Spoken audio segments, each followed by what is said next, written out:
बिहार में कांटे की टक्कर, न्यूज नेशन के एग्जिट पोल का अनुमान। महागठबंधन को मिल सकती है 123 से 127 सीटें, एनडीए को 112 से 116 सीटें मिलने का अनुमान। न्यूज नेशन के एग्जिट पोल में नीतीश कुमार को 45% लोगों ने बतौर सीएम किया पसंद, सुशील मोदी 33% लोगों की चॉइस। खुश है इंडोनेशिया से भारत लाया जा रहा अंडरवर्ल्ड डॉन छोटा राजन, कहा जन्मभूमि के दर्शन के लिए बेताब, देर रात लाया जा रहा है भारत। प्रधानमंत्री ने लॉन्च की गोल्ड बॉन्ड समेत 3 स्कीम, मिलेगा 2.75% का रिटर्न, कहा महिलाओं को होगा फायदा। मोहाली टेस्ट में पहले दिन का खेल खत्म, भारत के 201 के जवाब में दक्षिण अफ्रीका ने बनाए 2 विकेट पर 28 रन, जडेजा और अश्विनी ने किया एक विकेट।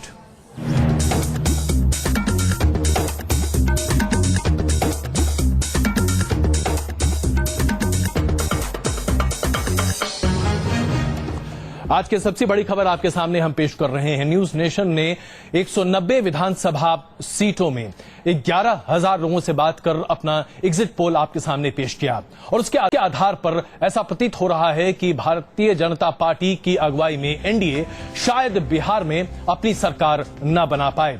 ऐसा प्रतीत हो रहा है कि तकरीबन 46% वोटरों के रुझान के साथ 123 से 127 सीटें महागठबंधन के खाते में जा सकती हैं, जबकि 112 से 116 सीटें एनडीए के खाते में जा सकती हैं और एनडीए को मिल सकता है तकरीबन 44% पोल और उसके साथ साथ अन्य के खाते में 10% वोट शेयर जा सकता है और उसके आधार पर 3 से 5 सीटें जा सकती हैं अन्य के खाते में। तो कुल मिलाकर ऐसी स्थिति बन रही है जिसमें आधार पर महागठबंधन सरकार बनाने की स्थिति में पूरे तरीके से आता हुआ दिखाई दे रहा है। कम से कम अगर हम न्यूज नेशन के एग्जिट पोल के आधार पर अगर हम बात करते दिखाई दें। उसके साथ साथ न्यूज नेशन ने अपने एग्जिट पोल में अपने तमाम रिस्पोंडेंट्स के सामने यह सवाल रखा कि मुख्यमंत्री के तौर पर आपकी पहली पसंद क्या होगी। 43% लोगों का मानना है कि नीतीश कुमार मुख्यमंत्री के तौर पर उन्हें ज्यादा पसंद है। 33% लोगों का मानना है कि सुशील मोदी दरअसल बिहार के मुख्यमंत्री के तौर पर उन्हें पसंद होंगे और अन्य लोगों के बारे में राय भिन्न भिन्न आती दिखाई दी। लेकिन यहां पर 2 बातें महत्वपूर्ण हैं। न्यूज नेशन ने जब सबसे पहले अपना ओपिनियन पोल किया था उस वक्त नीतीश कुमार 47% लोगों के पसंद थे, आज 43% लोगों के पसंद होते दिखाई दे रहे हैं। वहीं सुशील मोदी 26% लोगों के पसंद सबसे पहले ओपिनियन पोल में थे, लेकिन आज 33% लोगों के पसंद बन रहे हैं। जाहिर सी बात है भारतीय जनता पार्टी का ग्राफ लगातार बिहार में ऊंचा उठता चला जा रहा है और इसी वजह से सुशील मोदी की लोकप्रियता का आधार भी बढ़ता चला जा रहा है। हम आपके सामने एग्जिट पोल के तमाम रुझान पेश कर रहे हैं जिसके आधार पर यह कहा जा सकता है कि अभी अगर इसी आधार पर मतगणना के बाद यानी कि 8 नवंबर को इसी आधार पर अगर सूरत हाल बनते हैं तो ऐसी स्थिति में महागठबंधन की सरकार बन सकती है। ये बात अलग है कि लालू प्रसाद यादव ने दावा किया है मतदान खत्म होने के बाद 5वें दौर के कि 190 सीटें महागठबंधन को मिलेगी। दूसरी तरफ भारतीय जनता पार्टी भी लगातार यह दावा कर रही है कि एनडीए की सरकार बिहार में बनेगी। आइए इस पर चर्चा शुरू करते हैं। भारतीय जनता पार्टी से श्रीकांत शर्मा जी, कांग्रेस से मीम अफजल साहब, जेडीयू से अनिल साहनी जी और वरिष्ठ पत्रकार कमरवंश नकवी साहब हमारे साथ मौजूद हैं। आप सबों का बहुत स्वागत है। सबसे पहले मीम साहब, ऐसा लग रहा है कि अगर महागठबंधन की सरकार बनने के जो आसार हैं काफी प्रबल हैं, न्यूज नेशन के एग्जिट पोल के आधार पर यही प्रतीत होता दिखाई दे रहा है, लेकिन मैं आपसे जानना चाहता हूं इसमें कांग्रेस की भूमिका कितनी हो सकती है। 40 सीटों पर आपके उम्मीदवार थे, लेकिन हर कोई जानता है कि कांग्रेस के पास शायद इतने उम्मीदवार भी नहीं थे और दिक्कत बहुत थी। नहीं, ऐसा नहीं है, कोई हमें दिक्कत नहीं हुई उम्मीदवारों के लिए, बल्कि बहुत सारे लोग जो दूसरी जगहों से टिकट चाहते थे वो वंचित रहे, इसलिए कि हमारे हिस्से में 40 सीटें आई थी। दूसरी बात मैं कहना चाहूँगा कि आपने जो अपना सर्वे दिखाया है, मिलते जुलते सर्वे कई दूसरे चैनल्स ने भी दिखाए हैं जी। तकरीबन सभी तरफ से ये बात आ रही है, 1-2 को छोड़ करके, कि महागठबंधन जीत रहा है और मुझे भी ऐसा लगता है। यहाँ मैं ये बात कहना, आपने जो अभी एक बात कही नीतीश कुमार जी के ताल्लुक से जी, मैं ये बात कहना चाहूँगा कि जब शुरू में सर्वे आए थे तो उसमें तकरीबन 4 सर्वेस के अंदर दिखाया गया था कि महागठबंधन हार रहा है और एनडीए जीत रहा है, लेकिन उसके अंदर एक कॉमन बात थी कि उसमें जब चीफ मिनिस्टर की हैसियत से नाम के लिए पूछा जाता था तो सबसे ज्यादा वोट नीतीश कुमार जी को मिलते थे जी। और बाकी सब लोग बहुत पीछे थे। अभी आप जो सुशील मोदी जी का दिखा रहे हैं वो भी बहुत ज्यादा पीछे थे उस वक्त। तो इससे एक बात साफ जाहिर होती थी कि इसके बावजूद के कुछ सर्वे कह रहे थे कि एनडीए जो है वो जीतेगा और महागठबंधन हारेगा। वो बात इसलिए समझ में नहीं आती थी कि जब नीतीश कुमार को एक अच्छा एडमिनिस्ट्रेटर मानते हुए लोग उनकी बुराई भी नहीं कर रहे थे और उनके बारे में एक अच्छी राय का इजहार कर रहे थे और उनकी पसंद चीफ मिनिस्टर की हैसियत से था। जाहिर सी बात ये बात समझ में बिल्कुल नहीं आती थी कि वो लोग उनके खिलाफ क्यों वोट करेंगे। और आज उसी के नतीजे में आप देख रहे हैं कि जो रिजल्ट्स आए हैं वो महागठबंधन के हक में दिखाई देते हैं। श्रीकांत जी, जिस तरीके से अभी रुझान सामने आ रहे हैं कम से कम एग्जिट पोल के आधार पर, ऐसा अन्य चैनल्स भी जो एग्जिट पोल दिखा रहे हैं उसमें से एक चैनल ने तो शायद 155 सीटें एनडीए गठबंधन को दी हैं। हो सकता है कि उनकी भी स्थिति सही हो। जाहिर सी बात है एग्जिट पोल पर आपकी अपनी राय हो सकती है, लेकिन अगर ऐसी परिस्थितियां निर्मित हो रही हैं जहां महागठबंधन सरकार बनाने की स्थिति में है, तो क्या यह माना जाए कि भारतीय जनता पार्टी की पूरी कोशिश के बाद चीजें ठीक नहीं हो पाएंगी? ऐसी परिस्थितियां हो सकती हैं क्या? बिहार में एक लंबा अवधि आप खुद ही गुजार चुके हैं, एक लंबी अवधि आप गुजार चुके हैं खुद। देखिए, सबसे पहले तो मैं आपको स्पष्ट कर दूं कि भारतीय जनता पार्टी के नेतृत्व में एनडीए की पूर्ण बहुमत से बिहार में 8 तारीख को सरकार बन रही है, नंबर 1। नंबर 2, सरकार बनने के जो ठीक है एग्जिट पोल है अपनी जगह अलग अलग लोगों ने किया है। टुडे चाणक्य ने भी किया है और टुडे चाणक्य ने 2014 के लोकसभा चुनाव में भी किया था और उनका जो बिल्कुल आकलन था वो सही था। और इनका जो अभी का जो आकलन है टुडे चाणक्य का वो इसलिए भी सही है क्योंकि हमारा जो इंटरनल असेसमेंट है वो भी लगभग उसी के आसपास है। आप थोड़ा ज्यादा है उनसे। आप अपने आप को कितनी सीटें दे रहे हैं पूरे एनडीए गठबंधन को? हमारा असेसमेंट उनसे कहीं ज्यादा है। तो क्या हम माने कि 190 सीटों की बात आप भी कर रहे हैं? क्योंकि 190 सीटों की बात लालू जी कर रहे हैं। मैंने कहा कि जो नहीं, लालू जी का अपना अधिकार है, लालू जी किसी भी तरह की घोषणा कर सकते हैं और हमारा ये कहना है कि हम इसलिए मान रहे हैं टुडे चाणक्य को क्योंकि एक तो उसने हमारी पार्टी के पक्ष में ये सर्वे है, नंबर 1। इसलिए मैं आपको ईमानदारी से कहूंगा कि उनका अच्छा सर्वे है, उन्होंने हमको जीता हुआ दिखाया है। नंबर 2, मैं बात देता हूं आपकी, आपने कम से कम ये बात साफ साफ कही तो कि भाई आपके हक में है इसलिए आप उसको मानते हैं। चलिए ठीक, बिल्कुल। दूसरा एक बड़ी अच्छी बात यह है, आप देखिए अजय जी कि वहां परिवर्तन की लहर है, आधी है, लोग बदलाव चाहते हैं। और एक फैक्ट ये भी है कि 6.5 करोड़ वोटर है बिहार में, जिसमें से 3 करोड़ 80 लाख वोटर नौजवान वोटर है जिसकी उम्र 18 से 40 साल है और वो cross the cast pro development है और वो इस बार के चुनाव में अपना भविष्य भी देख रहा है। मैं चाहता हूं लेकिन विकास के मुद्दे पर तो इस चुनाव में चर्चा हुई ही नहीं। क्या मैं गलत कह रहा हूं अनिल जी? अजय जी, मैं आपसे माफी के साथ ये कहूंगा कि ये चुनाव सिर्फ और सिर्फ विकास के मुद्दे पर था और श्रीकांत जी हम इस पर करेंगे, हमारे पास वक्त है, हम इस पर चर्चा करेंगे, हम नकवी जी से भी इस पर टिप्पणी लेंगे। लेकिन सबसे पहले अनिल जी मैं आपसे जानना चाहता हूं क्या विकास के मुद्दे पर ही ये चुनाव लड़ा गया है? कट जाता है फिर से। ऐसा लग रहा है कि अनिल जी तक हमारी आवाज नहीं पहुंच पा रही है, कुछ तकनीकी दिक्कत है, तुरंत दूर करके वापस आते हैं। नकवी साहब, यही सवाल मैं आपके सामने रखना चाहता हूं, क्या बिहार के चुनाव को वाकई में आप मानते हैं कि विकास के नाम पर लड़ा गया है? क्योंकि ऐसा लगा कि 5 फेज में अलग अलग मुद्दे उठे और वो तमाम मुद्दे सांप्रदायिक ज्यादा थे। जी हाँ, बिल्कुल सही कह रहे हैं आप। ये बिहार का चुनाव किसी भी रूप में विकास के मुद्दे पर तो नहीं लड़ा गया है। कुल मिलाकर के 2 बड़ी बातें थी और मुझे नहीं याद पड़ता कि बिहार या बल्कि किसी भी विधानसभा का चुनाव इतना पोलराइज कभी रहा हो जितना इस बार बिहार का चुनाव था। और वो सांप्रदायिक आधार पर भी पोलराइज करने की कोशिश उसको की गई और जातीय आधार पर तो पोलराइज करने की कोशिश की ही गई। सांप्रदायिक आधार पर पोलराइज किए जाने का सबसे बड़ा सबूत तो बीजेपी का विज्ञापन है जो कल वहां के अखबारों में छपा था और बीजेपी के टीवी पे जितने विज्ञापन आ रहे थे उन सब में इस बात को जोरदार ढंग से उठाया गया था कि देखिए नरेंद्र मोदी कैसे बिल्कुल एक अति पिछड़ा बालक, चाय बेचने वाला बालक प्रधानमंत्री बन सकता है। तो किस प्रकार वो अब अति पिछड़ों की भावनाओं को उभारने की पूरी कोशिश की गई थी इस बीजेपी की तरफ से। और दूसरी तरफ से आरक्षण के मुद्दे पर नीतीश कुमार और लालू यादव ने जिस प्रकार से मंडल राज की बार बार दुहाई दी और मंडल राज के मुद्दे पर बीजेपी को घेरने की कोशिश की, तो उसको देखते हुए ये मुद्दे दरअसल विकास का मुद्दा कहीं भी इस बिहार के चुनाव में नहीं था। क्या कहेंगे श्रीकांत जी? देखिए, मैं बहुत विनम्रता से कहना चाहूंगा अजय जी, आप अपना वीडियो फुटेज भी निकाल सकते हैं। इसके दो पक्ष रहे। हमने जहां एजेंडा विकास रखा, वहीं हमारे ऊपर लालू जी, नीतीश जी और कांग्रेस की तरफ से झूठे आरोप लगाए गए। चुनाव में अजय जी, क्या आरोपों का जवाब देना जरूरी नहीं है? क्या आप पर झूठा कोई आपके खिलाफ प्रचार कर रहा है, उसको उन लोगों को श्रीकांत जी, अगर ऐसी स्थिति थी, मैं दो उदाहरण दूंगा आप। नहीं श्रीकांत जी, तो फिर वो इश्तेहार देने की क्या जरूरत थी जो अभी भारतीय जनता पार्टी की तरफ से दिया गया, जिसके लेकर चुनाव आयोग ने यहां तक कह दिया कि इश्तेहार देने से पहले हमसे इजाजत ली जाए? शायद ये अपने आप में अप्रत्याशित है। चुनाव आयोग ने आज तक किसी चुनाव के लिए ऐसी नसीहत नहीं दी है। मैं सिर्फ आपसे एक प्रार्थना करूंगा कि नसीहत की बात ठीक है, चुनाव आयोग पर मैं कोई टिप्पणी नहीं करता हूं। उस विज्ञापन को आप देखिए, उस विज्ञापन में क्या है?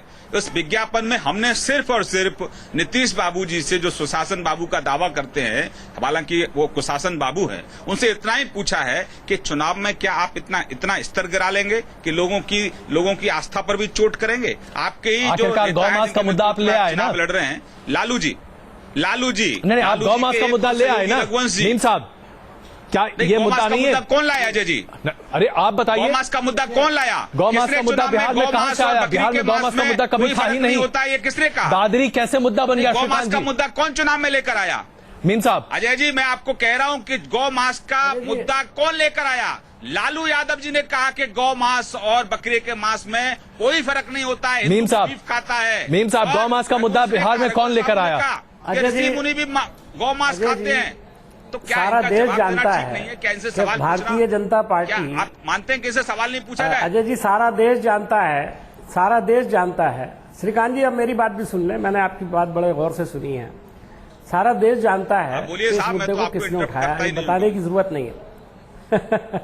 इसमें मैं सिर्फ यही कहूंगा कि जरूरत नहीं है ये बताने की कि गौ मांस का मुद्दा कौन लाया।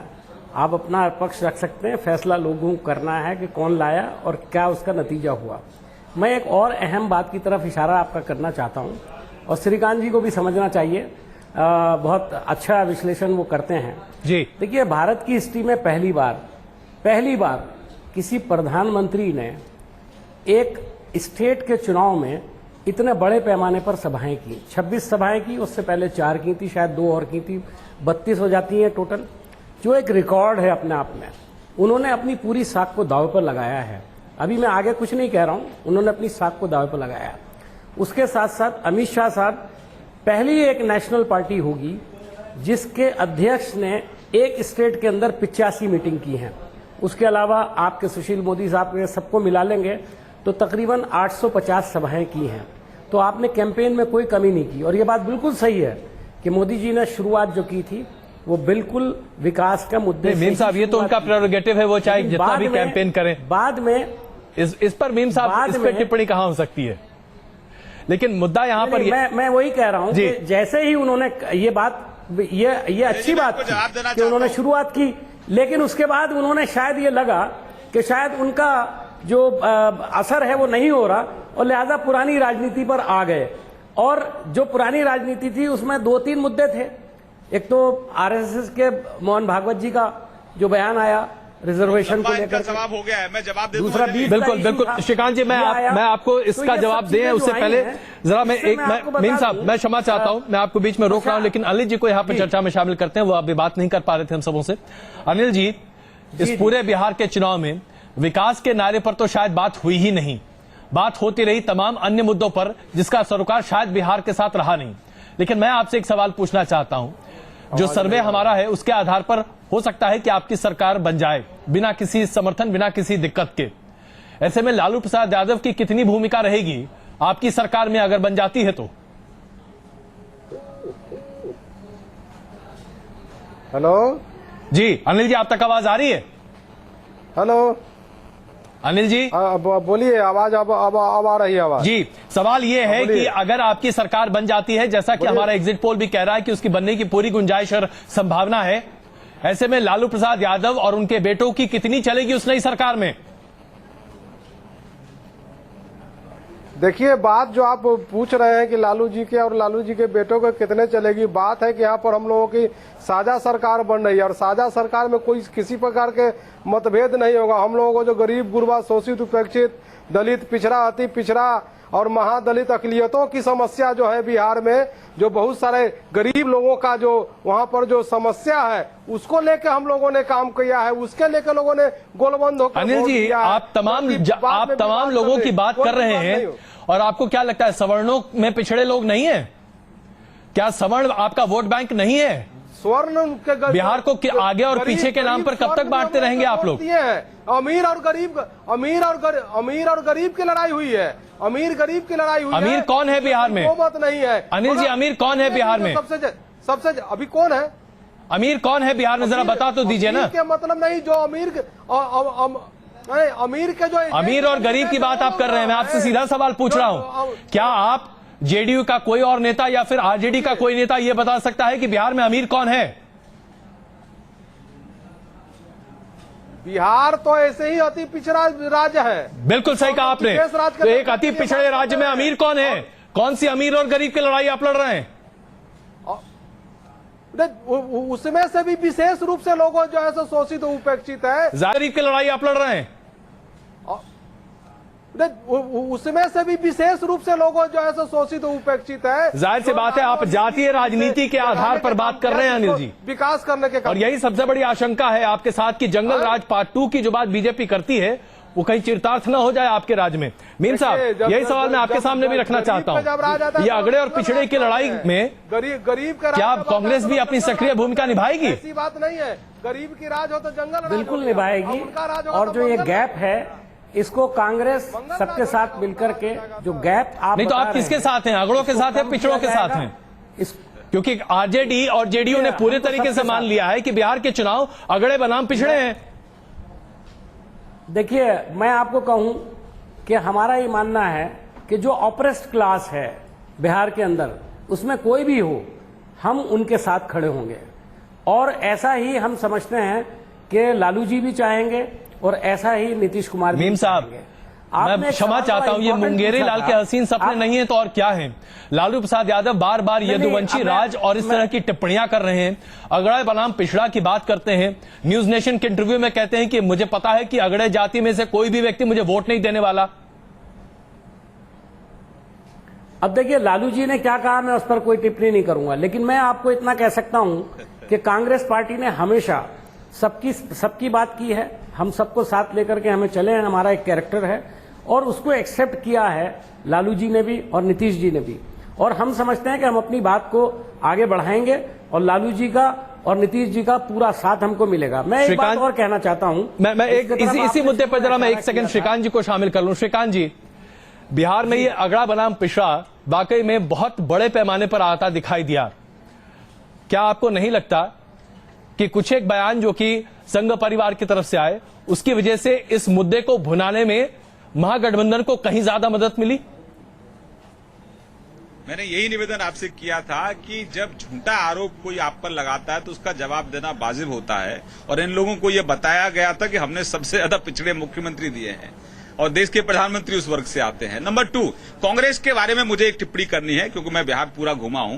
कांग्रेस का जो नीचे एक तो उनका कार्यकर्ता नहीं है, थोड़ा बहुत है, उसमें इतना आक्रोश है राहुल गांधी को लेकर, क्योंकि इन्होंने लालू जी के बारे में जो अध्यादेश आया था उसको फाड़ दिया था और मनमोहन कैबिनेट को इन्होंने नॉनसेंस कहा था, और आज उसी लालू जी के नाम से वोट मांग रहे हैं जिनको कोर्ट ने चुनाव लड़ने तक के लिए मना कर दिया। मतलब चारा घोटाले का जो मुख्य आरोपी है, तो ये इनका कैरेक्टर है कि आप सिर्फ और सिर्फ बीजेपी को हराने के लिए, डेवलपमेंट को रोकने के लिए आप किसी भी स्तर तक गिर जाएंगे। भाई अच्छा आत्मचिंतन करो, चुनाव तो मीम साहब खत्म हो गया है, आप कम से कम अपने वजूद को बढ़ाने की कोशिश करिए। आपका वजूद समाप्त हो रहा है। जिस राज्य में 35 साल तक आप राज कर रहे हैं, जिस राज्य में आप 243 सीट लड़कर 4 सीट जीतते हैं और आज वह पिछड़ा आप बन गए हैं, और आप कहते हैं कि अगड़े पिछड़े की। अनिल जी, आप कुछ कहना चाह रहे हैं? अनिल जी, सोनिया जी वहां बैठकर चुपचाप सुन रही थी, तो आपने जातिवाद को बढ़ावा दिया, आपने इस देश में सांप्रदायिकता को बढ़ावा दिया। मीम साहब पहले आप जवाब ले लें, उसका जवाब दूंगा। नीतीश कुमार जी ने करके दिखा।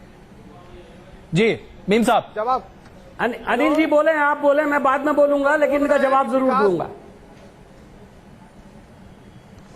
सुनिए, जवाब सुनिए मेरा। कि जो बोल रहे हैं, जिस प्रकार से वो बोल रहे हैं कि मतलब विकास का मुद्दा, विकास करके तो पुल पुलिया और सड़क को बनाने का काम, अब बिहार में बिजली घर घर पहुंचाने का जो वादा नीतीश कुमार जी ने किया वो निभाया, इसका वोट लोग दे रहे हैं। यह विकास और ये विकास करेंगे। अभी बोले थे थोड़ा देर पहले प्रवक्ता बीजेपी के बोल रहे थे अभी कि युवा लोग हमारे साथ में है। अरे युवा लोग, श्रीकांत जी, इससे पहले कि आप इनका जवाब दें, मुझे लगता है कि अनिल जी आप बिहार की वास्तविकता से खुद ही बहुत ज्यादा बेखबर हैं। जो बोले थे कि सड़क बना देने से आप बिहार की जनता का क्या भला कर रहे हैं, जरा ये बताइए। आप उत्तरी बिहार में गए क्या?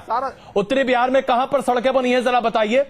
पटना से हाजीपुर पहुंचने में, जो कि महज 24 किलोमीटर है, 3 घंटे लगते हैं। उत्तर बिहार में किस बिहार की बात कर रहे हैं आप? दरभंगा से आपको जाने में, दरभंगा से आप ये बता दीजिए। अरे आप 12 घंटा। अनिल जी, आप कौन सी बात कर रहे हैं? 3 घंटा लगता है अनिल जी, 3 घंटा लगता है। मैं आपके सामने सीधे पूछ रहा हूं ना, आप बताइए। एक गंगा पुल जिसे जो लाइफ लाइन माना जाता रहा है उत्तर भारत का, 3 घंटा में उस गंगा पुल को पिछले 8 साल से बनाया जा रहा है। इससे ज्यादा विध्वंस की बात और क्या हो सकती है? किस विकास की बात करते हैं आप? गंगा पुल के बनाने में विशेष राज्य का दर्जा नहीं देने के कारण जो है सो केंद्र सरकार जो है हमें हास्यास्पद है आपके ये सब जवाब। चुनाव प्रचार नहीं है, आप तत्यों पर बात करो।